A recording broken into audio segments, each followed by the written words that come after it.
So our next group here will be with Representative Derek Kilmer.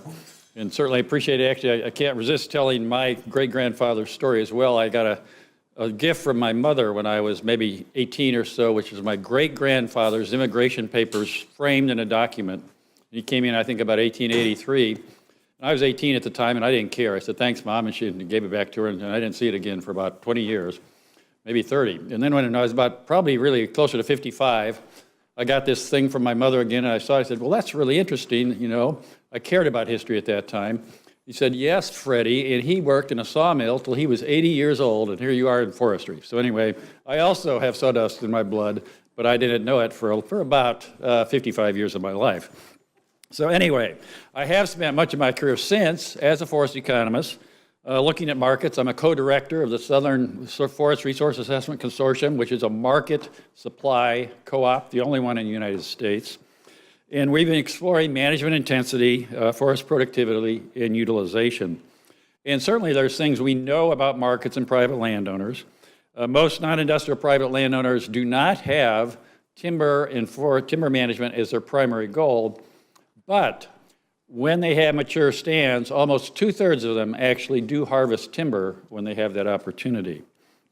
And really, that opportunity for markets and management do drive much of the forest management and opportunities that occurs here in the United States. In that same vein then, I'm pleased to have Representative Derek Kilmer, Democrat from Washington, lead a discussion about how extending these markets can really help us with potential for new materials and new ways to use the forest. Representative Kilmer is a native of the Olympic Peninsula in Washington State, growing up in Port Angeles, Washington, in the middle of the spotted owl controversy and the economic downturn that resulted from that controversy, which impacted his neighbors, his classmates, his colleagues, and shaped his career in the public sector. Since being elected in 2012, he's been committing to protecting our waters and improving the health of our forests with a keen understanding of how important these resources are to the well-being of his community. He also sees forest and markets for forest products can contribute to healthy, vibrant forestry communities. So please welcome Representative Kilmer. Thank you very much. Hello. Hi. Well, good to be with you, everybody. I'm going to start by doing something you're never supposed to do, and that is apologizing. It is expected that votes may be called sometime in the next 15 to 45 minutes. So if the woman in the back of the room starts waving her hands, I'm going to tag in somebody else to take over my moderating role. You heard in my introduction, so I grew up on the Olympic Peninsula of Washington State and saw up close and personally how important the forest industry, the forest products industry has been to our community. And thankfully I come from a state where innovation's sort of in our DNA, whether it's Boeing airplanes or Microsoft software or Amazon innovating the way we shop online and having a significant impact on my credit card bill. We have been good at driving innovation, and I think there's a real chance to change the way we look at how we build using innovative wood products, and that's why I'm so excited about the conversation we're having today. Mass timber, cross-laminated timber, these products I think really carry a tremendous amount of opportunity. The opportunity to use responsibly harvested wood to build buildings and create jobs in rural areas, I think is very important. The capacity to lower our carbon footprint using wood as an alternative to steel and concrete, I think is powerful. And not to mention the fact that as we've driven innovation, we've seen that these are seismically stable, fire resistant, and just plain cool products. So on the House side, we've introduced a bill called the Timber Innovation Act, which is at least trying to kind of prime the pump of these new markets, both on the supply side and the demand side. I put a provision in there that's also focused around trying to use some of our mill infrastructure that may now lie dormant and put it back into productive use. But we need to do more, and I think I'm like the rest of you in this room. I'm excited to hear from our panelists about opportunities to advance in this space. And I know before I continue, I want to make sure to give a shout out to and thank Tony Ferguson from the U.S. Forest Service, Northern Research Station and Forest Products Lab Director, for being here. So with that, I'm going to kick it to, I think, Pat Layton first to give a couple minute remarks, and then Bryan number 1 and Bryan number 2. Sorry. I started there as the department chair, and after so long as being a department chair, you can only do it for so long. We were faced with a crisis in our state. We have way too much wood. Now, a lot of people might think that's a problem, but when you have 150,000 plus landowners all wanting to make money off of their forest, we really needed a new market. And so our industry came to us and said, what can you do? And I was a part of that team, and we said, we can use more wood. And so we put together architecture, construction sciences, civil engineering, and the structural engineering part of civil engineering and forestry, and we crafted an institute that we hope is going to do this. And we've developed some of the first southern yellow pine CLT, and we've been testing and developing that and working on it ever since then, as well as other products made from wood that will go into new markets. So that's who I am. Great. Thank you, Pat. I think we're having Bryan Brashaw from the U.S. Forest Service go next. Hi, everybody. Good afternoon. Thank you, Representative Kilmer, for being here today. Thanks to the SAF. It's really been an honor. I grew up in northern Wisconsin, and my dad, I got the connection between forest products and forestry from a young age. My dad was employed by Connor Forest Products, and his best friend was a district ranger on the Squamigan-Nicolet National Forest, and I got that connection. I wanted to be a forester. I went to school, and then I went out to Washington State for a couple of years where I learned wood science and really expanded my career from there. Been working really closely within folks across the Forest Service, within our national laboratory, the Forest Products Laboratory, which is in Madison, Wisconsin. Our partners, our collaborators, and more public-private partnerships. And you know, the speaking to markets is just essential. You know, markets, new market opportunities help us keep forests as forests. They create those outlets. You know, we've talked about residues, we talked about materials. That allows us to keep forests as forests.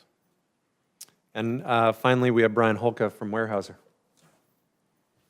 So good afternoon, I'm Bryan Hulka, and again, thank you very much for having us all here. I always enjoy talking about the forests. My background is probably similar to Dave in terms of, you know, growing up, I lived in Chapel Hill in North Carolina, had woods behind the house, always played in the woods, but no one in my family ever knew anything about the woods. They're all academic physicians for many generations, and so I also did not have a background in forestry. I actually went a whole 11 miles down the street to Duke for undergrad in Asian Studies, has nothing to do with forestry. I go out to San Francisco for law school, and I noticed when I was not sleeping well, I would try and think about happy thoughts. And for me, it was always thinking about the woods. So lo and behold, after graduation, I was up in Alaska and I was reading a newspaper article. And it talked about Prudential and a bank that used to be called Wachovia owning all this timberland. I said to myself, golly, those are pretty smart people, and they must be making some money at this. Maybe you can have a career. So I went back to NC State, where they do have a good program for a 2-year master's non-thesis for people like myself without a background in it. After that, worked in forest industry as a field forester, but then started with Weyerhauser 17 years ago, working on certification. And at the time, and I tell people this all the time, I started with Weyerhauser. I really wanted to be in the field, and I figured this certification stuff, flash in the pan, I'll be back in the woods within a year or two. And I've never been more wrong about anything in my life. Each year gets more convoluted and more difficult, but then again, I've been able to stay with Weyerhauser for 17 years. So that's my background. Well, we're glad you're all here. I'm going to start with some questions, and I think we're going to start with Pat. Pat, can you talk about why folks are so excited about building with wood and with mass timber right now? And if you want to speak to any specific projects that you think have a lot of potential, I'm sure folks would love to hear that too. That'd be great.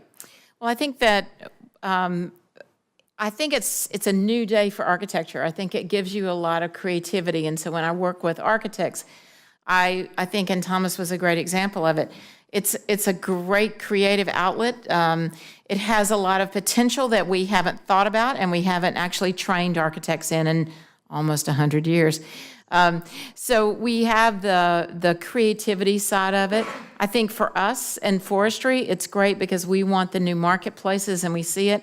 I think there's also a sense of, and work on how much better you feel and you work and your health is better when you're in a more natural, especially wood-based system. So there's a feeling that there's goodness in that when we live in that system. But I think that wood buildings have been around for a long time. And in fact, tall wood buildings have been around for a long time. And behind me, you'll see the Butler Building in Minneapolis on my right, your left. That building was built in the around 1900, and it's 10 stories tall. If you look at the other building, that's the T3 building. That was built in Minneapolis this last year. It's about the same size. It's about 85 feet, I believe, somewhere right in there. It's a little shorter than the Butler Building. But that's an example and of where in the same city we have the old and the new. And a lot of people will ask me about, well, will they last? Well, the oldest buildings in the world are wood, some of them, and some of them are much taller than these. So they do last, and we do know how to grow them. And I think Thomas did a great job of explaining that we don't grow those big old trees and cut them down and necessarily make all that wood out of them anymore. But with engineered wood products such as cross-laminated timber, LVLs, LSLs, nail laminated, dowel laminated, it's a host of acronyms. We can do new and better things that can create seismic stability, fire resistance, wind resistance, and many other things. So I think that's what's getting people excited. And I think when we look at the cost of building today, I think it's important to realize that when we use stick frame in new ways, or when we use CLT, that we can reduce waste, we can reduce the cost of many types of buildings, and we can have a wonderful building that's durable and effective and a wonderful place to be. Either Bryan want to add any thoughts on that, or? Yeah, so I think Thomas said it really well. We have wood resources across the country, and the Pacific Northwest is blessed with Douglas fir, and the South is blessed with southern pine. Those species can all be used to build these kinds of materials. We have the potential to use Douglas fir, to use southern pine, to use spruce pine fir. So that's a national opportunity. There's also a path forward for other species, a combination of hardwoods and softwoods to go into these panel products. Wood is this incredible building material. We have we can take it apart and we can put it back together in a defined and engineered way, in a way that we know will last and perform with all the code requirements, with all the performance requirements, with everything we need. And so that creates this unique opportunity to build even more with wood around the United States. So I'll just speak to, as Weyerhauser, which not only do we own in the United States 13 million acres of land, but we have quite a bit of manufacturing, primarily in what's called dimensional lumber. That's the 2x4s, 2x6s, and it's a commodity, and it's very difficult to distinguish yourself in a commodity space. I mean, the space is basically, price and quantity, and those are the two things you would go with. So we're looking at cross-laminated timber as an opportunity to use some of this dimensional lumber in another application. And I'm glad to hear about the different facilities that are either under construction or being considered, because that's another market outside of the big box stores that we would want to help supply. Pat, I want to, again, pick on you a little bit to talk about what needs to happen to get from here to there in terms of creating an environment where this becomes a more commonplace building material? Well, I think there are a couple of things. You've heard today, I think briefly, about the opportunities that there are existing opportunities for wood in the building codes, and that we're working on, a group of folks are working on pushing that building code or developing code adaptations for us to have even higher buildings, so that Thomas's 12-story building would be under the code. And so there's an ICC group, that's an International Code Council group, working on that now. So there are opportunities to expand the building code to be able to utilize that more. But there are also opportunities for us to consider development of new products, things that will go there. And I think that there's a series of steps that we have to go through to get that. I think there's also something that we've seen folks work on before, which is to help people understand that it's not just traditional residential houses that can be made of wood. So the idea that building owners and architects and engineers know how to design, build, construct, and in fact, indeed, ask for wood. One of my most frustrating points was that we were building a building on campus, and it was a concrete steel building, but they had individual offices that were constructed that could have been wood frame, but yet it was metal.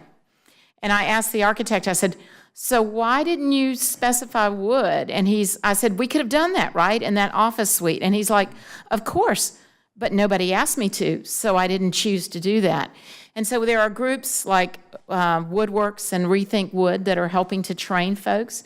At our school, we've tried to increase the number of studios in architecture so that every student who goes through our Masters of Architecture program has used or designed with wood. We're beginning to teach every other semester now a wood engineering school, a class, so that engineers are educated with it.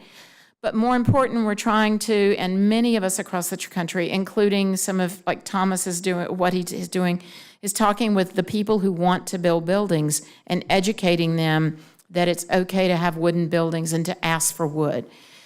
You know, up in my state alone, we couldn't build a wooden school until about 5 years ago. In Florida, you can't build a wooden school. That needs to change because we can build those schools and those buildings safely. We can ask if we're a small community or if we're a town like Clemson that, yes, it's okay to build with wood, and we need to let our city council know. We need to let the people who are considering building buildings know. It's okay to build with wood, and you have to ask for it. Or have a great architect like Thomas who's going to come with a solution like this. Yeah, to that point, our state just funded a few cross-laminated timber buildings out of the state construction budget just to kind of get people accustomed to it again. I truly appreciate that. And I want to say one of the things that I'd like to congratulate you on is that your language and the committee report on DOD spending, I believe, helped us to start and really push the CLT in DOD defense hotels, the PAL systems, where they're building. And the first hotel was built at Redstone Arsenal a year ago, I believe. And I am delighted to be able to say today that we're building a building on my campus now because we've pushed and said ask for wood. But more importantly, at Fort Jackson, which is the largest training base, I think, on the eastern half of the United States for the Army, there will be 2 new 5-story CLT hotels constructed next summer, beginning next year. And that is a sea change. And I really appreciate your leadership in that. Thank you. Bryan, do you want to speak to any impediments that Pat didn't mention? Or I just think a couple of things. One is, the awareness, the public awareness. The National Building Museum that was toured here in D.C., Woodworks touching, and educating thousands and thousands of hours of engineers and architects, and the research community, colleagues that I work with that are focused on things like fire and seismic protection and life cycle assessment and durability, the issues that we might face with insects or decay down in other parts of the country. So I think those all are being part of the widespread adoption to be able to have this good science and data that can help us make informed and smart decisions. The next question is directed to you, Bryan. I think a lot of us take wood for granted. We all know about the basics, paper and 2x4s, and sometimes the news will pick up something exciting like, biofuels. But there's a lot of products in between. So I guess if you can speak on behalf of Weyerhauser as a landowner, as a manufacturer, can you talk about the diversity of this industry?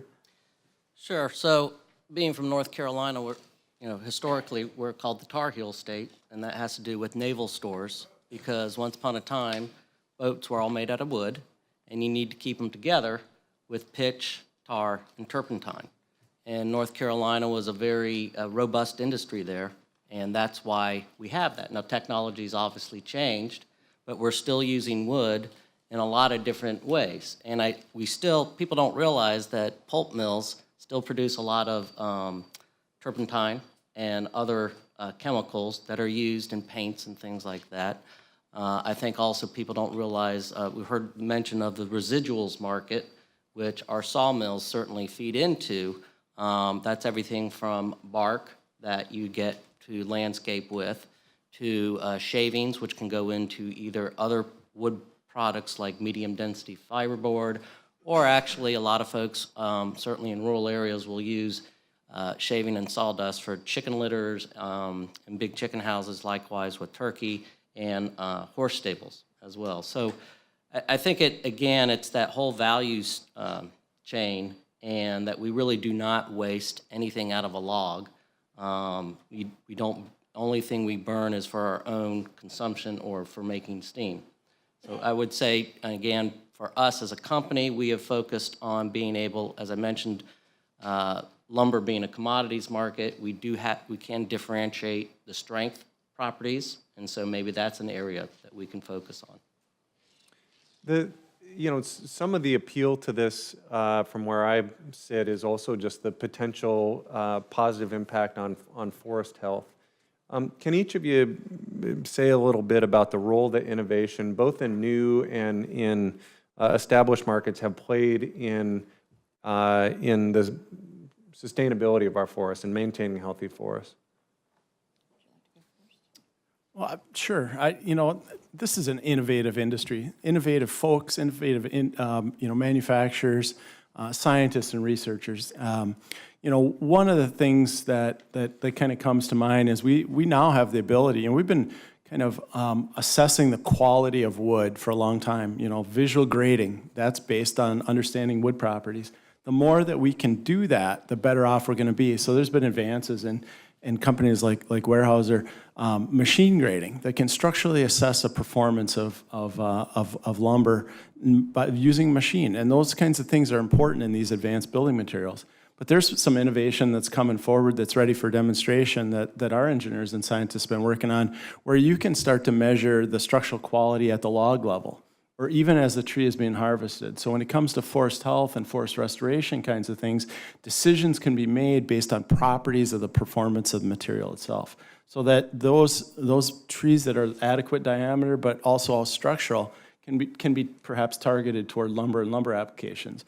Those that are going to be smaller, that don't fit as lumber, could end up in things like biofuels or chips for energy. So I think there's some unique opportunities there to advance some of those innovations that are moving forward. Yeah, and I would just add to that, one of the unsung heroes in all of forestry is the genetics research that's going on. And it all for us as a company, we still have our seedlings and our research and things like that, as do other states and companies. And looking at those specific wood properties for the end product at the very beginning is critical. And so it is possible, and we do plant some trees that we know are going to be better for pulp and some that are going to be better for solid wood products. I think most people think that foresters maybe are not at the forefront, but I think one of the things that has been interesting to me is that when GIS came along, forestry took it and ran with it and developed it and really used it a lot. Today, it's always on our cell phones, and everything we do in a forest, we code it in right there, or it comes off of our technology, and we're using all of the latest. I think the best things that I see right now are what we're doing with drones and what we can do with high-resolution photography and other types of photography and sensing equipment to really understand the health of our forest and to maintain those healthy forests such that we can keep our management options open, looking for bugs, looking for nutrient issues, looking for stressed forests. There's a lot of new technology coming, assessing damage after a storm. We can do that now easily, quickly, and speedily. And the quicker we get into salvage a forest, the more we can use that wood. It doesn't, and in the South, yes, it does lay there and rot. But if we can get in and salvage it quickly, we can utilize that product. So there is really not a lot of waste to go around, and we can really advance that. So everywhere on every front, I think we're moving with new technologies and looking for better ways to do things.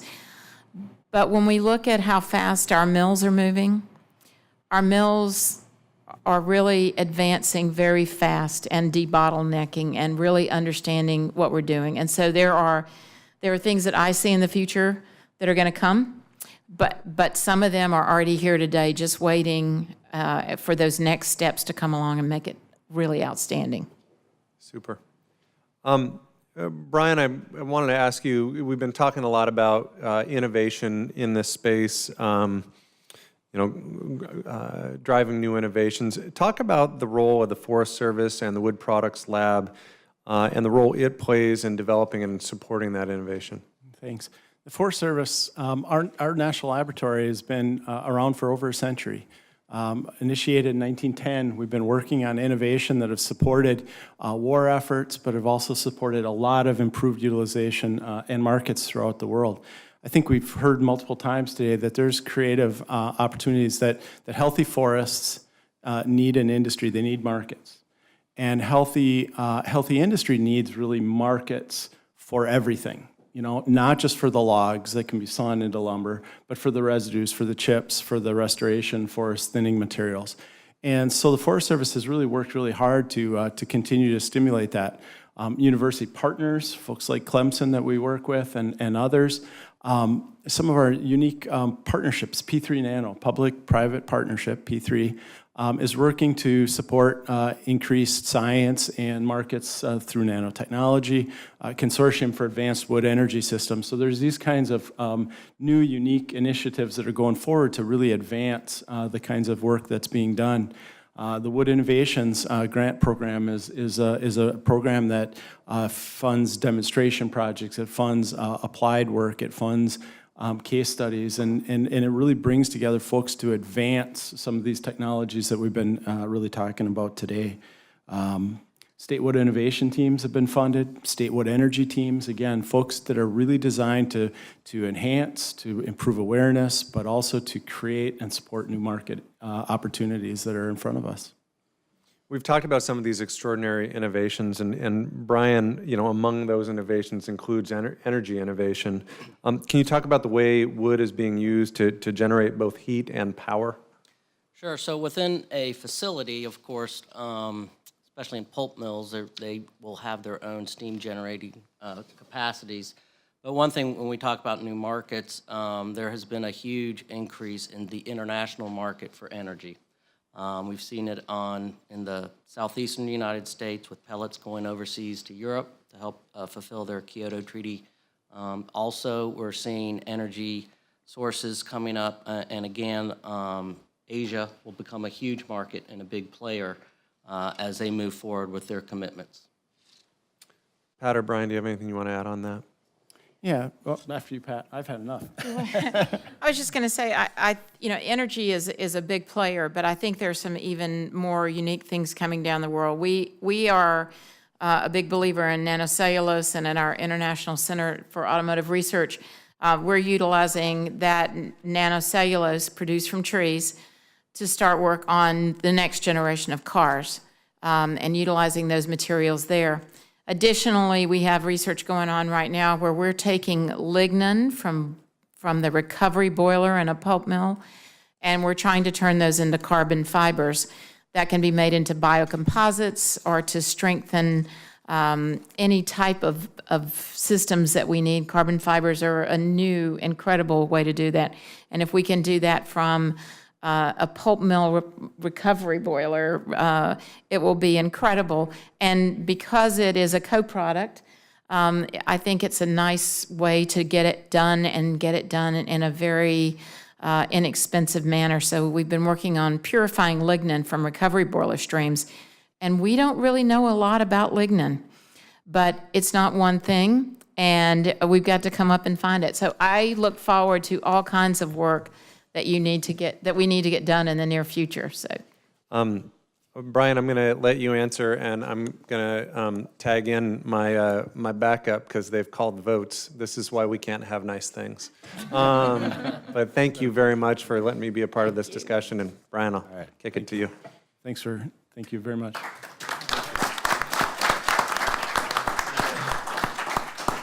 Hey, John, if you could pull up a couple of those slides. So wood, I heat my home with wood, as do hundreds of thousands of Americans.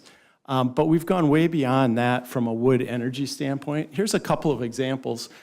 This is a hospital owned by doctors in La Crosse, Wisconsin. And they made a decision that they wanted to look at an alternate energy source, and in this case, wood chips. They're replacing their boiler system, and it created a really unique opportunity. Again, there's two examples I love to talk about. One is a hospital owned by doctors using wood as an energy source.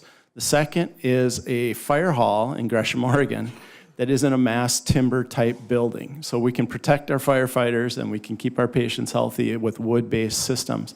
There's another one in here that's real quick, that's a school system.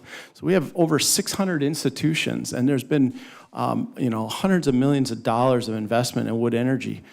These are not my grandfather's old dirty old smoky wood stove. These are clean and efficient, and they save money, and they create markets for a lot of the residues that we haven't had before. And then if you could go to the torrefaction slide. So that's a pile. It's not a pile of coal. It's a pile of roasted wood, and that's in Oregon. The Forest Service, through the Consortium for Advanced Wood Energy, and also Oregon Torrefaction, which is really part of the U.S. Endowment for Forestry and Communities, has made a major push. So part of the wood that you see, torrefaction is roasted wood. So we've taken wood, we've heated it at a high temperature without oxygen, and we've roasted it much like perhaps your coffee beans are roasted. It becomes brittle, and it becomes a high-energy material that can be used to co-fire with coal, or in some places where coal is no longer being allowed, to be able to be fired completely. So this is a plant in Oregon that ran about 4,000 or 5,000 tons of biomass, torrefied biomass. You can see the small diameter materials there. Some of that came from Mount Hood National Forest. So again, it creates this opportunity in a high volume way that gives us these unique opportunities. They finished a couple of their last combustion burns last week. They're moving forward with a plan to break ground on final engineering and break ground on a torrefaction facility, probably in John Day, Oregon. Co-located with one of these sawmills that has residues, but most of the wood that's going to come is going to come from National Forest Restoration projects. So really a unique opportunity that creates, again, a different market, but a high volume market for things that don't currently have a market. I think those are really important parts of wood energy. Can I add one more thing? Sure. I think it's important to remember that one of the largest users of energy in the United States is the operation of buildings. And so that's like 50% of the energy use in the United States is how we operate our buildings. So one of the things we're finding is that when we use mass timber and CLT in particular, but those are the ones that I've studied, we actually can reduce the use of energy to heat and cool our buildings. So not only are we utilizing a renewable resource that stores carbon, we actually reduce the amount of energy we need. And that really, so we can use wood as an energy source to heat the building or to provide hot water for the building. And we can then reduce the need for that by having these large mass timber buildings because they are so much more energy efficient than we see in traditional building materials in urban areas. Now that I get to have control as moderator, I'm going to ask Bryan to talk a little bit about biofuels and some of the work that's going on there, and certainly encourage any on the other panelists to include their thoughts as well. Thanks. Wood can be, think about this unique material that we have. We're talking about these massive tall buildings, and we're talking about using wood for electricity and for heat, but we also have the ability to convert wood through either heating or through chemical means into advanced biofuels, into materials that can be used in our chemical platforms. Wood is finding its way into a lot of applications. Cellulosic ethanol is one of those. Biocrude is another. Renewable, think of a renewable crude oil. These are all smaller scale production operations, kind of at the pilot plant level. There's a lot of work going forward, but until we get to the point where the right product performance at the right price really opens that market, it's going to be, a potentially a very large market. And we know that when we go from kind of bench lab scale to pilot plant scale to production scale, we're moving our way through that platform. And there's a lot of hundreds of millions of dollars of investment kind of to move those forward. So there's a lot of work that has to be done. I just wanted to highlight in this case, Representative left, but this was a part of a project that was run by Washington State University and 32 partners, Northwest Advanced Renewables Alliance. And that was really to look at creating this new family of products from forest residuals. And one of the byproducts of that project was that they needed to produce 1,000 gallons of renewable fuels.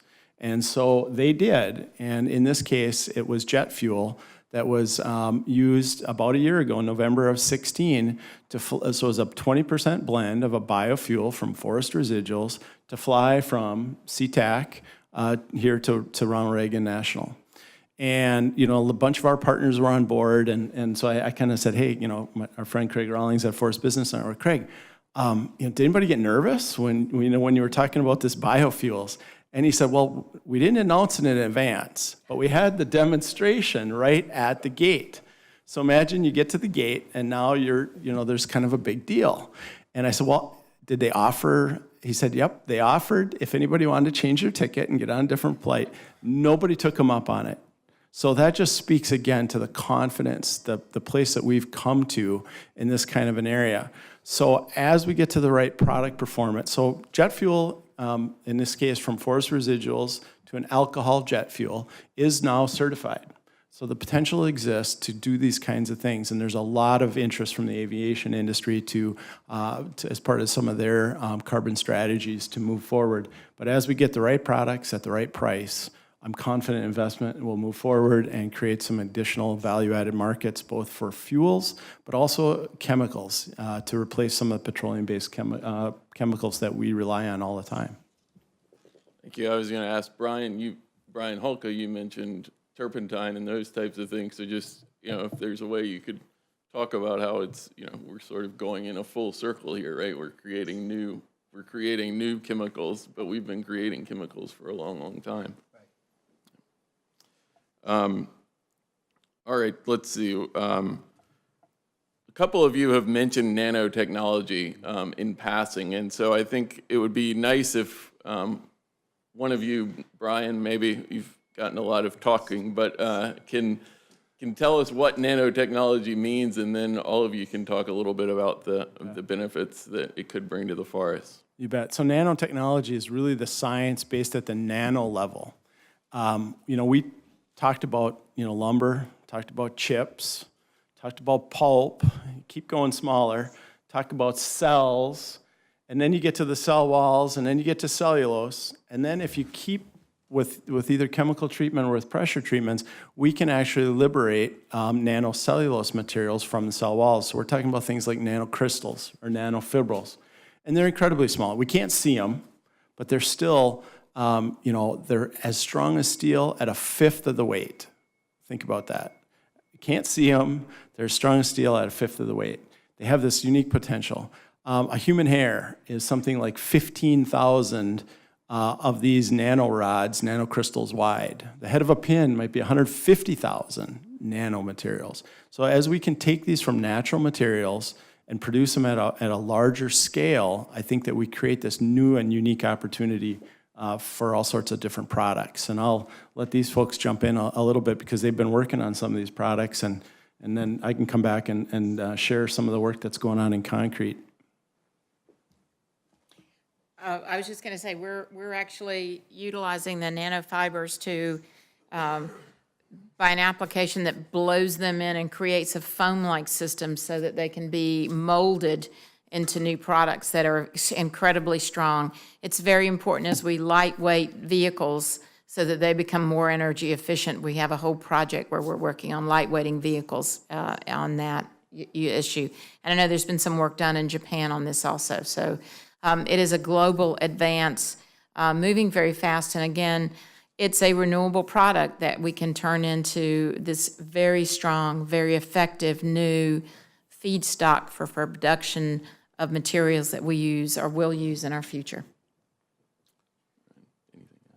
Well, good. Well, I'll close out this. We'll have a little bit of time for a couple of questions. But I wanted to start with Bryan Hulka and ask, what do you see as the most exciting opportunity for the forest sector in the next 15 years?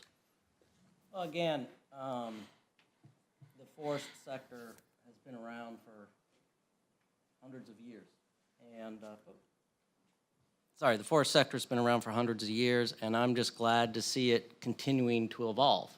Again, my role tends to be more on the forestry side, making sure that we are able to demonstrate that we're growing the trees and harvesting them in a sustainable manner on all aspects, whether it's environmental or social sustainability.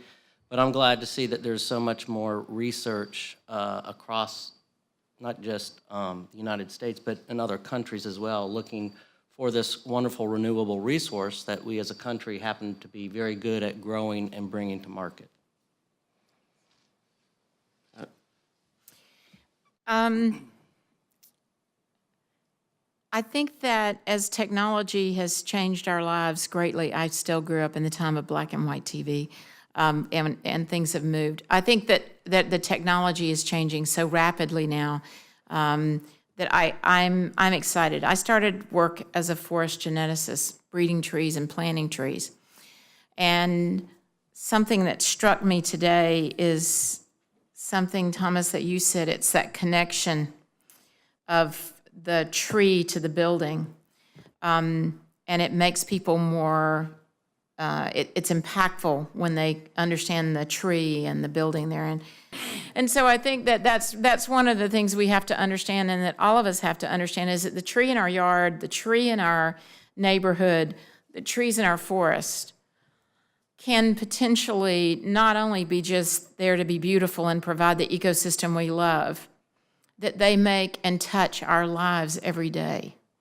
And that the opportunity for them to do even more is great. And we aren't losing trees. We have more trees than we've had in hundreds of years, and we need more products. And so it's really important for us to have that future and to have the expansion of this wood products to keep that cycle going. A recent study showed in the Southeast that where we have a product being manufactured, we have more forests, not less forest. And that's an important part of this. So the more we use our forest, the more we have a forest. And I think that's the important piece. You know, forests make our lives better. Forest products make our lives better. You know, the work that you've heard about today from a research standpoint, whether it be fuels or buildings or even adding nanocellulose into concrete to make it stronger, all of those things touch our lives in every which way: transportation or energy, recreation, and our buildings. You know, we should celebrate all of it. To me, that's the value of forest products, is it can be all of these things. It's such a unique engineering material that it can make all of our lives better. There's a lot of innovation taking place. It's sustainable. We need markets, and markets continue to drive forests. These are rural jobs. You know, as I said, I grew up in northern Wisconsin. When I see chip trucks or log trucks go by, I see jobs. I see people, I see families, I see people I know that rely on those important aspects of what we're doing. And in forest products, whether you live in Minnesota or Georgia or Portland or South Carolina, you know, there's incredible opportunities out there. You know, we celebrate forest products. We celebrate bioenergy. So the week of October 16 to 20 is National Forest Products Week. The 18th of October is a National Bioenergy Day. So there's tours, there's opportunities. We celebrate these materials and these products and the forest that they come from, because without that, you know, that's why I came back to when I, you know, a couple of years ago joined the Forest Service. I wanted to go back to the strategic connection between our forests and our and the products that come with them. And that's one of the most rewarding things I'm able to do. But we should celebrate all of these aspects of wood because they're all exciting and they're all innovative. Thank you. If you'll join me, we're going to continue this conversation after 5 p.m. at Barrel, but I'm going to move to Ann Bartuska to provide our closing remarks and Fred Cubbage. But join me in thanking both Representative Kilmer and the panel.